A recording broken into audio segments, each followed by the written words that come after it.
Hello hi नमस्कार welcome back to my mini blog. तो friends आपण मैंने देखिपे मामा मुंड फुंड कुंडे रेडी हेले। तो एक्चुअली आमर जीवार थिला आज काली पड़िया आमर जो ठाकुर पैंडेल होती मेला भी बसी से आज आमर बुलाबुली करते जीवार थिला। गाँ को आसवा पठू आम जाइनु से आज आम समस्ते मिसी जाइलु।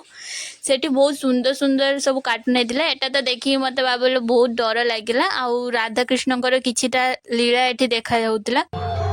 तापर आम दीप किणु माँ को पूजा करने आम धीरे धीरे लाइन बहुत थिला जेहेतु आमर लाइन देकी भितर जीवार थिला। छोट पिलांई किछि झुलना बसथिला। टैटू करने को मते तो बहुत डर लगे। आपण मानकु केमिति लगे कहिबे।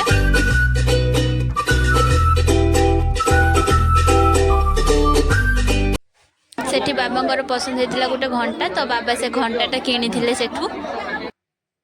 आउ हरेक माल दुकान रे तो एते भीड़ जे भितर को पशी होनी। मु खाली ऊपर करिकी वीडियोटा करथिनी। आ प्रबल भीड़ होइथिला संजा बेले।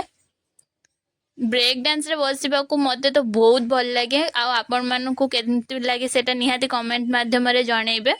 ब्रेक डांस रे बसिबार मजा किछि अलगा। आउ जेहेतु मो झियारी गुटे नब कहूथिला खेलना तो बाबा ताकू सेटा किनिकी देइथिले। बाबा को 12 भजा खाइते बहुत भल लगे। सेति में बाबा मेला आसिने निहाती खाइबे। खाई खुई सारिकी आम नहीं बादाम किछिटा घर पर आइसक्रीम नहीं कि आम फेरी आसलु घर को। तो आज वीडियोटी आपण मानकु केमिति लागिला निहाती जणैबे। वीडियोटी भल लगे सब्सक्राइब करदेबे। आज रोची लव यू ऑल। जय जगन्नाथ।